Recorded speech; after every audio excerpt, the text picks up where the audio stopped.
I'm back with Rex Pickett, whose book, Sideways, has now been made into a play and is in its 8th sold-out week in Santa Monica. It's received rave reviews from all the critics, and best of all, Pinot Noir is served at every show, and Rex himself is at every performance to chat with theatergoers. Rex, tell us a little bit about how the play is different from the movie and the book. Well, the movie is Alexander Payne's version of my novel, and the play is my version of my novel. The movie is very faithful to my book, but I say this to every, when I first met Alexander Payne in person, after talking to him on the phone once, and he'd read my then unpublished novel. We're talking about 2000 now, 12 years ago. I met him, he hugged me, he said, "Oh, you're a genius," and all this stuff. And then he said, "You know what I loved about," bear in mind, folks, Sideways was written in first person from the standpoint of Miles. So he said, "You know what I loved about your novel so much, Rex?" And I said, "What?" He goes, "Your characters are so effing pathetic." And I went, "Oh my God," I felt like a Ferrari dart had hit me in the chest or something. I went, "All right, well, okay, just make the movie, I need some money." But that's how he saw the characters. He saw them as more pathetic, and Wow. and I didn't. I mean, clearly what they do is, you could see it that way, Jack's transgressive behavior, certainly. But what we did is, when I was approached a year and a half ago to do the play, it wasn't my idea, it was somebody else's idea. And what I decided is that we would base it, well, for legal reasons, I have to base it on the novel. It was based almost exclusively on the novel, but there are scenes in the play that, there's scenes in the novel in the movie that I could have used in the play, but I elected not to. I elected to kind of skew more to the novel, and I had a lot of choices, Natalie. Obviously there's a lot of compression. There's only a few things I can use. I think what the main difference is that the play, Jack is not quite the remorseless, sex-crazed Terminator that Thomas Hayden Church plays him as. He still does his bad things, but he shows more contrition. I get, by the way, this is coming from people come out of the theater. I've had people come out of the theater telling me they love it better than the movie when I say, look, don't quote me on that, A, and B, there are 3 entirely different mediums. Book, which is sort of a private experience, a one-on-one, movie, which is a 2-dimensional experience, and theater, which is alive. It's 3-dimensional. It's like the characters came out of the screen and walked right down in your living room. This is a very intimate space. It's a less than 99-seat theater. It's a very, very intimate space. But I think the relationship is emotionally deeper and richer in some ways than it is in the movie. There are a couple scenes in the second act that really take you away from the movie and more into the novel, places that Alexander really were out of his comfort zone.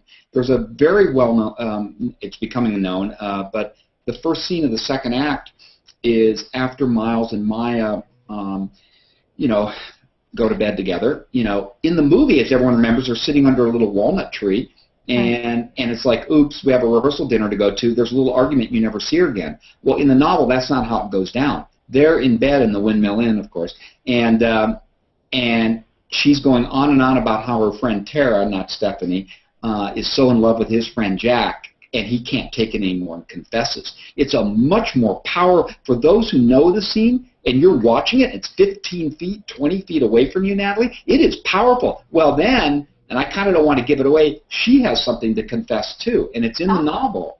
Oh, and it's not in the movie. It's not in the movie at all. But maybe I can say, because maybe a lot of people have read the novel, but Act 1, the final scene, ends at a hot tub where all 4 of them go up to this hot tub scene, which is in the novel, and Maya opens these Rishaborg and Latashes that she got from her husband in their divorce.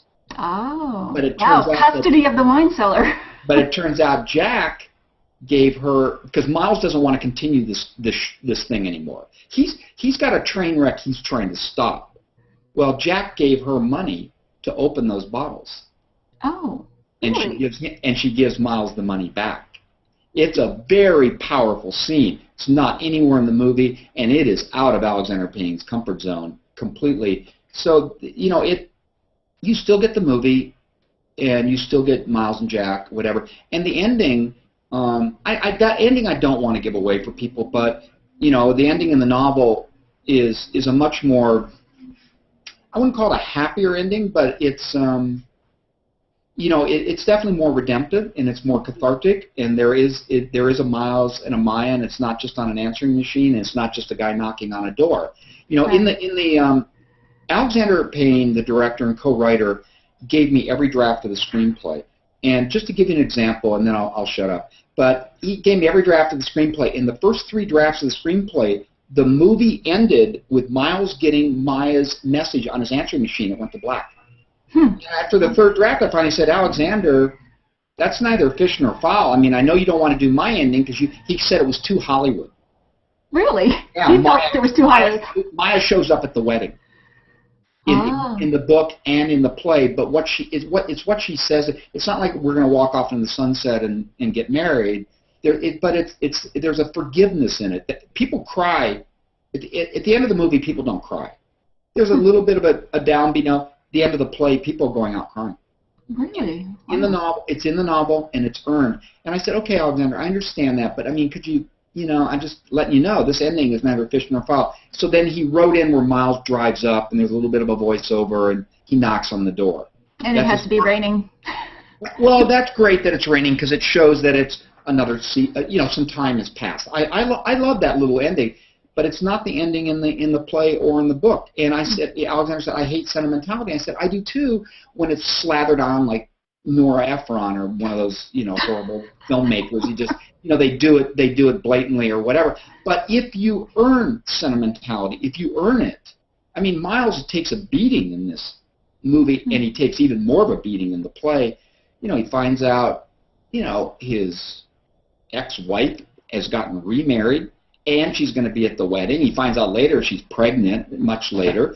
He finds out his novel's not getting published, and his best friend here is cheating on him and ruining his whole week.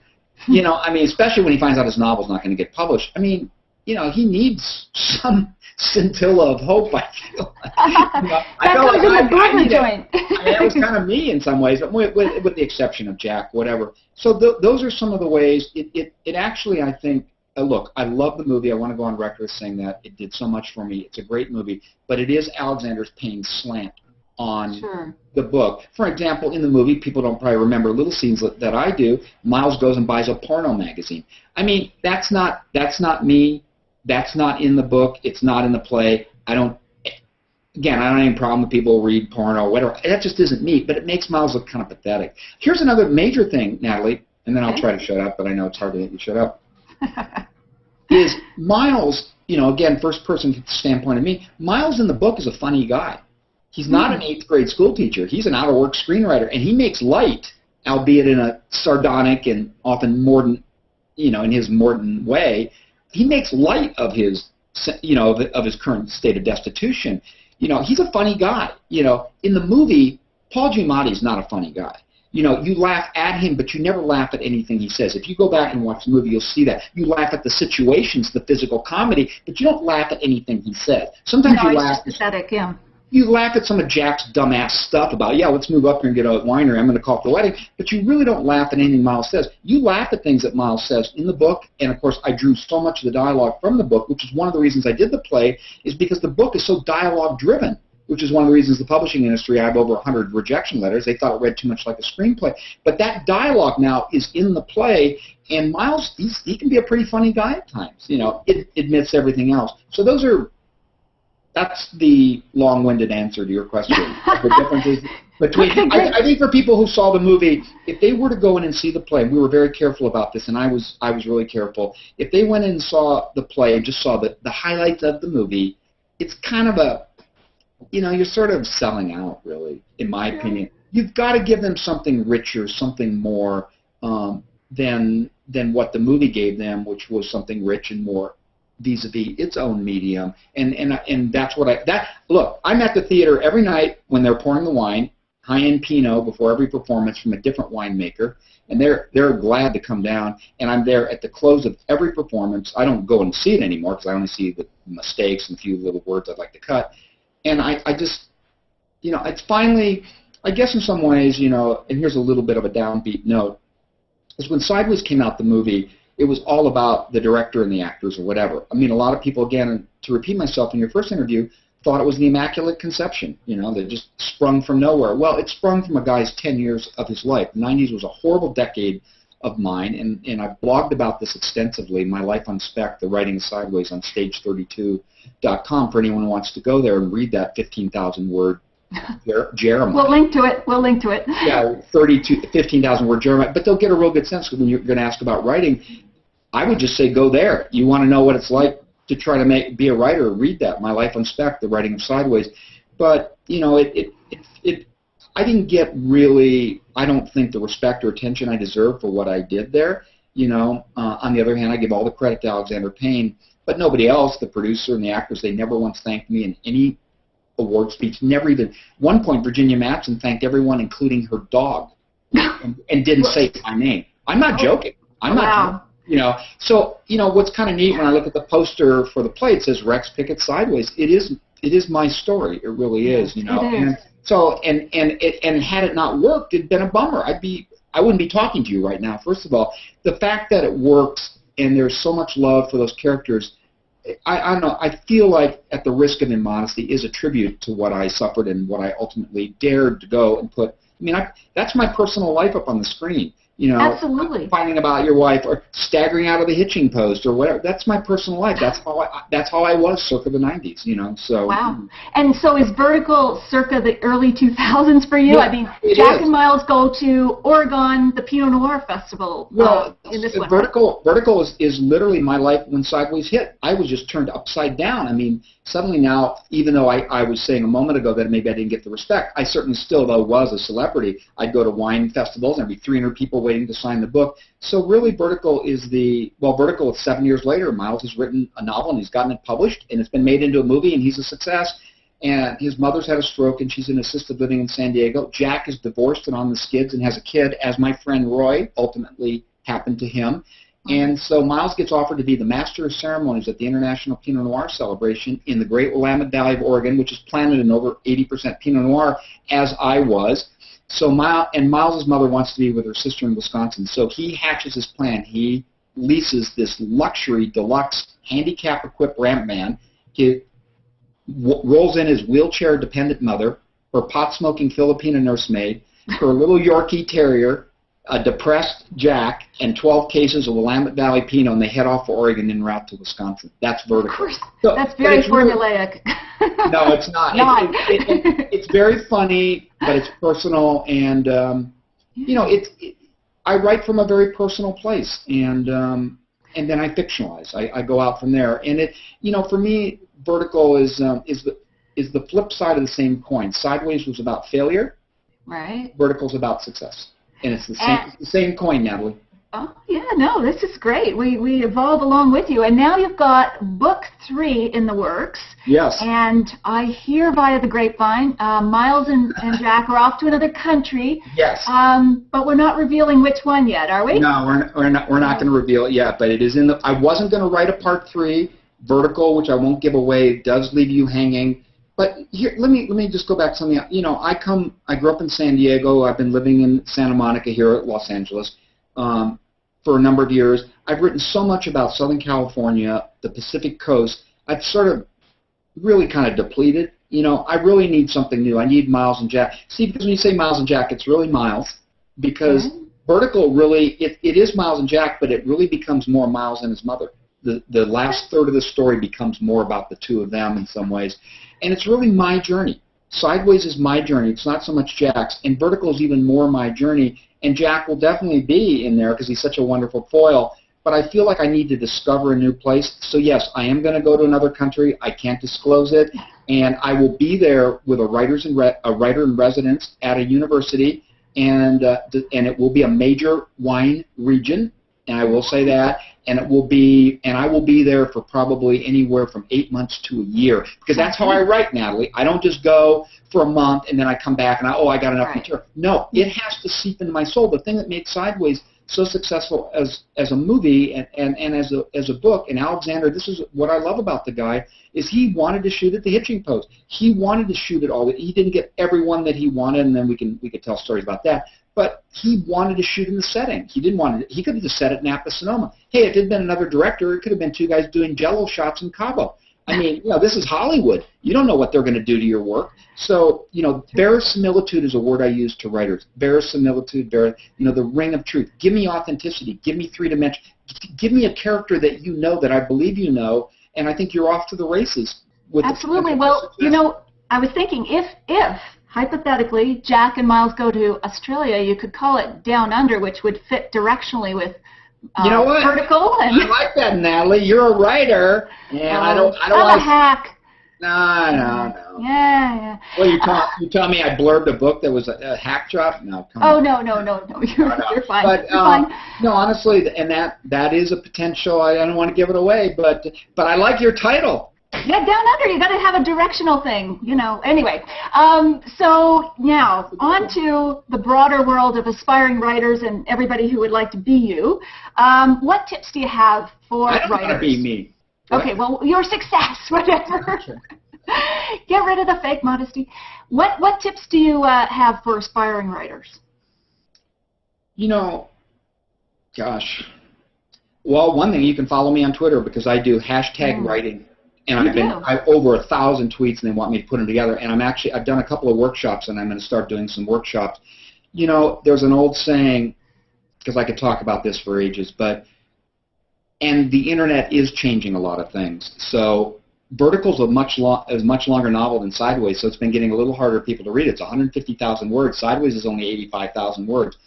In my day, when I read a lot in my 20s, 150,000 word, 400-page novel would be a medium-sized book. Today, it's like War and Peace. So I think you have to be a little mindful of the market, but I'm not mindful of the market. And there is an old saying, write what you know, and I know it's a cliche, and there's a reason, but it was when I started to write from things that happened to me and things that I was going through in my life and fictionalizing them and working myself through those things. For instance, when I wrote Sideways, I was in a state of total despair. I was totally destitute. I've often joked that if I could have afforded a gun, I would have shot myself. But I couldn't sell that unless, I was smart enough to know, unless I laced it with humor. I think the key is character, and I think the key is conflict with character. So for me, Jack is the opposite of Miles, and it comes from my reading of Jung, and I also say read a lot. If you want to read a lot. If you're writing movies, see the best movies. Read the best screenplays. Don't just go out and see the director or whatever. And really, just educate yourself. I would steer away from how-to books on writing. I would try to find my own unique and singular voice, because even if agents, and I've had quite a few in my career and I've gotten to know them, even if they think that work is unique or whatever and they can't sell it, they like the fact that you have a new and singular voice and you aren't just writing the next rip-off high concept. So I would say, and this is going to sound cliche, but write what you know, be unique, find your own singular voice, and don't just wait for this thing to sell or I'm going to get an agent or whatever. Don't tell me about your whining, because when I wrote Sideways, I had process servers knocking at the door. It was well, my advice there is just don't answer, because they're not allowed to walk in. Just keep writing. Another useful tip. I've often said to people, how low can you go and still turn on your laptop? Don't whine to me, because it went years. Admittedly, in the 80s, I made a couple of independent feature films, and the second one was released, and it didn't fare well. I could have walked away and maybe gotten a job, I don't know what, teaching or something. And I didn't. I just kept at it. It's really about drive and passion and dedication, and how low, how deep can you go? If you're in a state of despair, or I don't know, if you're a drug addict, write about that, because that's something intimately. And don't just make up cops you've never met, and firemen and space monsters and sci-fi creatures. And you know what? If you do and you make it, good luck. But that's not the kind. I am who I am. And Sideways endures to this day, and it really does, again, at the risk of immodesty, because I wrote these indelible, iconic, archetypal characters who have a certain universality to them that lives to this day. And I see it every Friday and Saturday and Sunday at the play, the validation, be yourself, go bare your soul, go deep. Hey, I went so deep. My ex-wife, who I adore, she produced and acted in both my feature films. She now teaches at NYU. She won an Academy Award for a short film that I wrote, Best Live Action Short 2000, Oscar. Yeah, I get custody rights to it. Works well in a wine bar, by the way. She told me to burn Sideways. Wow. It was too personal for her. And I almost did, Natalie. I love her to death. We're very close friends. She told me to burn it. My agent talked me out of it. I'd say that's a reason for divorce now. She's probably a Merlot lover. You're going to tell me next. Right. No, she's not a Merlot lover. I think there's some of the more personal details about Miles. That's why. But we won't go there. You know, I know this is a family show. Well, Rex, that is a remarkable story. I mean, you richly deserve all your success, and I really appreciate you taking the time to talk to me and all the folks, more importantly, who are listening and watching this and looking to you for inspiration, and all those who found, you know, a lot of enjoyment and pleasure in reading your books and watching the movies. So thank you, and I raise my glass to you. All right. Cheers. Thank you, Natalie. To you. All right.